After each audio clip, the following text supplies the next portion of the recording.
Hello বন্ধুরা, mafia এবং love story ভালোবাসার রোমান্টিক গল্প শুনতে ও পড়তে আমাদের স্টোরি অফিসিয়াল মায়ের আঁচল চ্যানেলটি সাবস্ক্রাইব করে বেল আইকনটি বাজিয়ে দিবেন।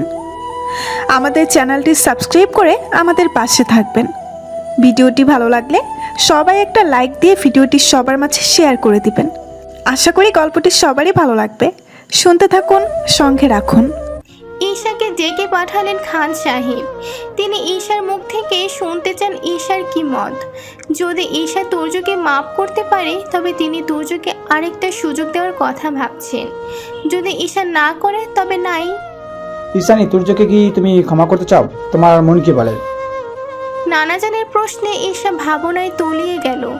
এমন নয় যে তুর্য শুধু খান সাহেবের কাছে ওর জন্য আকুতি মিনতি করেছে কিংবা কেঁদেছে। তুর্য ওর কাছেও একইভাবে কেঁদে কেটে ভাসিয়েছে। তার শুধু একটাই কথা, সে ক্ষমা চায়। সবার দৃষ্টি ঈশার উপর। তিতির এসে ঈশার হাত ধরে দাঁড়ালো, মনে সাহস দিয়ে বলল, ভয় পাস না, তোর মন যা বলে সেটাই কর। ঈশা মায়ের দিকে তাকালো। মরিয়ম বিবি মেয়েকে চোখের ইশারায় আশ্বস্ত করলেন। এরপর ঈশা বড় মামির দিকে তাকালেন। আফিয়া বেগম অসহায় চোখে তাকিয়ে আছেন ঈশার দিকে, যেন সে চায় না তুর্যর মতো ছেলেরা মাফ পাক। এটাই তো তাদের সারা জীবনের শাস্তি হোক। ঈশা বেশিক্ষণ দেখতে পারল না বড় মামির পানে। খান সাহেবও চান তুর্যকে ক্ষমা করতে। বেশ বুঝতে পারছে ঈশা। ঈশা এবার শ্রাবণের পানে তাকালো। গম্ভীর রাগে মুখটা নিচু করে রেখেছে শ্রাবণ। মুখটা ঠিক করে দেখতেও পারছে না ঈশা। বুক ভরে দীর্ঘশ্বাস এলো ওর। দীর্ঘশ্বাস ছেড়ে নানাজানের পানে তাকালো, বলল, এত করে যখন বলছে তবে ক্ষমা করে দাও নানাজান, ভুল তো মানুষেরই হয়। বুকের ভেতরটায় যেন কেউ পাষাণের মতো ছুরি বসিয়ে দিল শ্রাবণের। রক্তক্ষরণ শুরু হলো তৎক্ষণাৎ। আচমকা দাঁড়িয়ে গেল শ্রাবণ। ঈশা চৌকিতে শ্রাবণের পানে তাকাতে সামনে থেকে বলে উঠলেন খান সাহেব, যাক, আমার নাতনি যখন ক্ষমা করতে রাজি তখন আমাদেরও আর কোনো আপত্তি নেই। বিয়ের কথা আগাতে পারি, তাহলে কি বলো সকলে? ঈশার মাথায় আকাশ ভেঙে পড়ল নানাজানের শেষোক্ত উক্তিতে। সে তো কেবল ক্ষমা করার কথা বলেছে, বিয়ে তো সে করতে চায় না। শ্রাবণ তাচ্ছিল্য মিশ্রিত হাসল, যা দেখে ভেতরটা ফেটে চৌচির হয়ে গেল ঈশার। হাহাকার আরম্ভ হলো অন্তরের অন্তঃস্থলে। তীব্র চিৎকার বাড়ি মাথা তুলে জানাতে ইচ্ছে করলো সে বিয়ে করতে চায় না। সবার কথার মাঝে প্রস্থান করলো শ্রাবণ। শ্রাবণের যাওয়ার পানে আহত নয়নে তাকিয়ে আছে ঈশা। শ্রাবণ বড্ড কষ্ট পেয়েছে তার এই জবাবে। আবারও কষ্ট দিল মানুষটাকে। হাতের কাছে যে কয়টা শার্ট পেল সব একসাথে করে ব্যাগের মধ্যে ভরছে শ্রাবণ। মাথার মধ্যে টগবগিয়ে রক্ত ঝরছে। আর এক মুহূর্ত এই বাড়িতে থাকলে হয়তো প্রলয়ঙ্কারী কাণ্ড ঘটিয়ে বসবে। সে নিজেকে কিছুতেই সামলাতে পারছে না এই রাগের সামনে। সে কেন বারবার ভুলে যায় ঈশা তাকে চায় না ওর জীবনে? কেন ভুলে যায়? কোথায় যাচ্ছ তুমি? এগুলো কেন গোছাচ্ছ? কি হলো, জবাব দাও। কোথায় আছো তুমি? দৌড়ে এসে শ্রাবণের ঘরে ঢুকলো ঈশা। শ্রাবণ এদিক সেদিক থেকে তার প্রয়োজনীয় জিনিস তুলে নিয়ে ব্যাগে ভরছে। ঈশাও ঘুরছে তার পায়ে পায়ে। গলার স্বরে মনে হচ্ছে কাজ শেষে। শ্রাবণ ভাই, একটু দাঁড়াও প্লিজ। শ্রাবণ ভাই, আমার কথাটা একটু শোনো।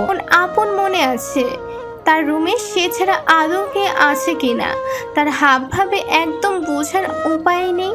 আমি জানতাম না নানাজান তুর্যকে আগেই ক্ষমা করে দিয়েছে। নানাজান তুর্যর সাথে যে আমাকে বিয়ে দিতে চায় কিংবা সে যে আমার ক্ষমা করার অপেক্ষায় ছিল, আমি কিভাবে বুঝবো? বলো আমাকে, আমি কিভাবে বুঝবো? আমি তো শুধু তুর্যকে ক্ষমা। হাত উঠিয়ে দিল ঈশাকে, থামিয়ে দিল শ্রাবণ। রক্তিম চোখে ঈশার দিকে তাকিয়ে রাগী গলায় বলল, তুর্য তোকে নিজের চেয়েও বেশি ভালোবাসে, so enjoy your life. Isha ফুপিয়ে কেঁদে উঠল। শ্রাবণ হাত দুটো ধরে অসহায় গলায় বলল, আমার চাই না এই ভালোবাসা। আমি ওকে বিয়ে করতে চাস? তুই ওকে বিয়ে করতে চাস, আর তাই তো এত কিছুর পরেও মানব দরদির মতো এক কথাও ওকে ক্ষমা করে দিলি। তুমি আমাকে ভুল জাস্ট শাট আপ ঈশা। আর একটা কথা বললে কিন্তু আমার হাত উঠে যাবে। আর আমি চাই না তুর্যর মতো এইভাবে নিজের পুরুষত্ব জাহির করতে। বলেই আবার নিজের ব্যাগ গোছাতে শুরু করলো শ্রাবণ। ঈশা আবারও ছুটে গেল শ্রাবণের কাছে, পেছন থেকে শ্রাবণের হাত টেনে ধরে কান্না জড়ানো গলায় বলল, তোমার যা খুশি তুমি করো, আমি কিছু বলবো না। হাত ছাড়। শান্ত গলায় বলল শ্রাবণ। ঈশা কাঁদতে কাঁদতে বলল, না, আমি ছাড়বো না। তুমি আগে বলো, তুমি কোথায় চললে এত রাতে? ব্যাগ গুছিয়ে কোথায় যাবে? শ্রাবণ জবাব দিল না। এক ঝটকায় ঈশার হাত থেকে নিজের বাহু ছাড়িয়ে নিয়ে ব্যাগের চেন লাগিয়ে কাঁধে তুলল ব্যাগটা। ঈশা ধাক্কা খেয়ে 2 কদম পিছিয়ে গেল। শ্রাবণ হাঁটা ধরেও আবার দাঁড়িয়ে পড়ল। ঈশার দিকে ঘুরিয়ে দাঁড়িয়ে তাচ্ছিল্য করে বলল, বারবার বোকার মতো তোর কাছে ছুটে আসি বলে এই না যে আমি তোকে ছাড়া থাকতে পারবো না। আমি তোকে ছাড়া থাকতে পারবো, আলবাত পারবো। আর এই পাড়াটাকেই আমার সারা জীবন ধরে রাখতে চাই। আমি আর তোর মুখ দেখতে চাই না। ঈশা এবার শব্দ করে কেঁদে উঠল। ছুটে এসে শক্ত করে ধরল শ্রাবণকে। কাঁদতে কাঁদতে আকুতি জানিয়ে বলল, আমি সইতে পারবো না এই পীড়া। তুমি এতটা পাষাণ হয়েও না শ্রাবণ ভাই, আমি যে মরে যাব তোমার বিরহে। তাচ্ছিল্য করে হেসে উঠল শ্রাবণ। ঈশাকে দূরে সরিয়ে দিল নিজের থেকে। 2 কদম পিছিয়ে তাচ্ছিল্যের গলাতেই বলল, নারী বড় রহস্যময়ী। কাঁদছে ঈশা। কি করে আটকাবে সে মানুষটাকে? তার বলা কথাগুলো যদি সত্যি হয় তাহলে যে সে সত্যিই মরে যাবে। তুর্য তোকে অনেক সুখে রাখবে। চাই না আমার এই সুখ। তুই ডিসিশন নিয়েছিস ঈশা, আমাকেও আমার ডিসিশন নিতে দে। ঈশা আকস্মিক পা জড়িয়ে ধরল শ্রাবণের। শ্রাবণ হকচকিয়ে গেল। ঈশা তার পা দুটো শক্ত করে আঁকড়ে ধরে বলল, তুমি এটা করতে পারো না শ্রাবণ ভাই। পা ছাড়। আমি ছাড়বো না। তুমি আমাকে এই বিরহ যন্ত্রণায় এমন একা করে ফেলে চলে যেতে পারো না। আমি তোমাকে যেতে দিব না। ঈশা পা ছাড়। আমি আর এক মুহূর্ত এখানে থাকবো না। পা ছাড়। শ্রাবণ বজ্র কণ্ঠে চেঁচিয়ে উঠল। ঈশা আটকে উঠে পা ছেড়ে দিল শ্রাবণের। শ্রাবণ আর এক দণ্ডও দাঁড়ালো না, হুড়মুড় করে বেরিয়ে গেল। অক্টোবরের শেষ, শীতের বাতাস এখনো নাকে ঠেকে। নরম রোদের মৃদু আলো আর শীতল হাওয়া সবটাই মন ভালো করে দেওয়ার আস্ত কিছু উপকরণ, কিন্তু এতেও মন ভালো হয় না কারো কারোর। মনে করিয়ে দেয় ব্যর্থতার কথা, মনে করিয়ে দেয় কি পেতে গিয়েও যেন হারাতে হয়েছে নিজের বোকামির জন্য। ঈশাও ঠিক তাই।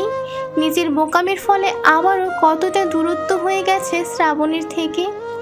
শ্রাবণ কুমিল্লা চলে গিয়েছে আজ 3 দিন। 3 দিনে না কারোর সাথে যোগাযোগ করেছে আর না যোগাযোগ করার কোনো মাধ্যম রেখেছে। তার ফোন বন্ধ সেদিন থেকেই। রাত দিন 24 ঘন্টা ফোন হাতে নিয়ে শুধু শ্রাবণের নাম্বারে ডায়াল করে গেছে ঈশা। তবে ওপাশ থেকে শুধু একটাই জবাব, আপনার কাঙ্ক্ষিত নাম্বারটি এই মুহূর্তে বন্ধ আছে, অনুগ্রহ করে আবার চেষ্টা করুন, ধন্যবাদ। অতিষ্ঠ হয়ে ফোনটাকে অসংখ্যবার ছুঁড়ে ফেলেছে ঈশা। শ্রাবণের কণ্ঠ শোনার জায়গায় অসংখ্যবার এই মহিলার গলা শুনতে শুনতে সে ধৈর্য হারা হয়ে পড়েছে। তারপরও যোগাযোগ করার কোনো সুযোগ হয়ে ওঠেনি। আজ ভোর ভোর ক্লাস পড়াতে 5 দিনের বন্ধ শেষ করে বিশ্ববিদ্যালয়ে ছুটেছে নামিরাকে নিয়ে। নামিরাও এসে ওর কাছে উঠেছে আজ 3 দিন।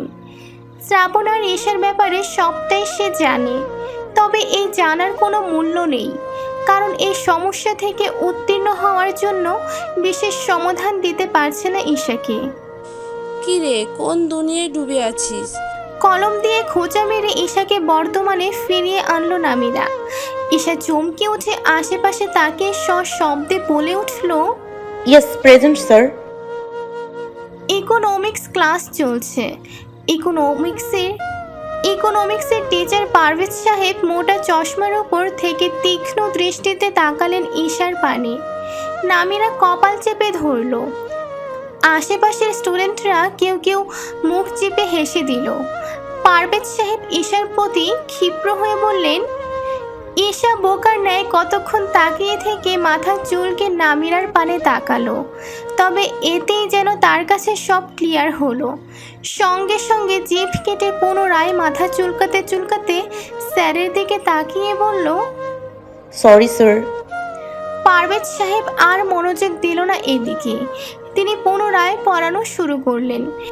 ঈশা নামিরার দিকে পুনরায় ফিরে ওর পিঠে ধুম করে এক কিল বসিয়ে দিয়ে বলে উঠল। কেস খলি কেন? নামিরার পিঠ বেঁকে গেল, চোখ মুখ কুঁচকে অসহায় গলায় বলল। নামিরার অসহায়ত্বের ছাপ এবার ঈশার চোখ মুখে ফুটে উঠল। পুনরায় স্যারের দিকে তাকিয়ে দেখল পারভেজ সাহেব এক এক করে ওদের সারিতেই এগিয়ে আসছেন। শুকনো গলায় ঠোক গিলল ঈশা, নামিরাকে খোঁচাতে খোঁচাতে বলল, আমি আজ বাঁচবো না রে নামু। এই ইকোনমিক্সের ইকুয়েশন পড়তে পড়তে কোন দিন দেখবি শহীদ হয়ে যাচ্ছে। আরে এত প্যারা নিস না, এটা দেখ, এটা মনে হয়। বলতে বলতে খাতাটা এগিয়ে দিল নামিরা। ঈশা ঢোক গিলে বলল, তোর মনে হওয়া দিয়ে আমি বেঁচে থাকতে পারবো না, থাক তুই, আমি গেলাম। বলেই উঠে পেছনের দরজা দিয়ে স্যারের চোখের আড়ালে পালিয়ে গেল ঈশা। নামিরা ঈশার কাণ্ড দেখে আতঙ্কে একাকার হয়ে গেল। পারভেজ স্যারের চোখ বড় পাকা, তার চোখে ধুলো দিয়ে পালিয়ে যাওয়া চারটেখানি কথা নয়, কিন্তু ঈশা বেরিয়ে গিয়েছে। ভয়ে বুকে পাথর চাপা পড়ল নামিরার। ঈশাকে ঠিক মতো বেরিয়ে যেতে দেখে একটু হলেও স্বস্তি পেল বেচারি। ঈশা এক দৌড়ে এসে ক্যান্টিনে থামলো। হাঁপাতে হাঁপাতে একটা চেয়ার টেনে বসে গলা উঁচিয়ে পানি চাইলো রাসেলের কাছে। রাসেল এই ক্যান্টিনের কাজ করে প্রায় 10 বছর। স্বল্প বেতনের অধিক খাটুনি হলেও এই ক্যান্টিনের জব সে কিছুতেই ছাড়তে পারে না। আলাদা এক মায়া জন্মে গেছে তার গোটা ক্যাম্পাসটা জুড়ে। প্রতিটা স্টুডেন্টের সাথে তার আলাদাই এক সখ্যতা। যদিও দেয়ালে বড় বড় করে লেখা আছে সেলফ সার্ভিস, তারপরও সে সবার জন্য নিজের হাতে খাবার নিয়ে আসে, নিজের হাতে সার্ভ করে। মূলত এটাই তার ভালোবাসা প্রকাশের আসল মাধ্যম। একদম পেছনের মাথা থেকে একটা পরিচিত গলা পেয়ে এক বোতল পানি নিয়ে চলে যায় রাসেল। ঈশা টেবিলে মাথা ঠেকিয়ে রাখে। রাসেল গিয়ে ওর সামনে দাঁড়িয়ে পানিটা এগিয়ে দিয়ে বলল, ইয়াসনি আপা, পানি লন। ঈশা মুখ তুলে তাকায়। রাসেলকে দেখে মৃদু হেসে পানির বোতলটা নিয়ে বলল, বড্ড গলা শুকিয়ে গেছে রাসেল ভাই। দৌড় দিয়ে আইলেন মনে হইল। ঈশা পানি খেতে খেতে চোখ বড় করে তাকালো রাসেলের পানে। অতঃপর এক নিঃশ্বাসে অর্ধেক পানি সাবার করে বলল, উফ, আর বলো না, পারভেজ স্যার ইকোনমিক্স ক্লাস করতে একদিন আমার দফা রফা হয়ে ছাড়বে। ও মা, কি কোন? শ্রাবণ ভাইয়া কিন্তু পারভেজ স্যারের পছন্দের ছাত্র ছিল। হ্যাঁ তো, সারাদিন পারভেজ স্যারের এইসব কি জানি কই। যাই হোক, হিয়া নেয়াই থাকো।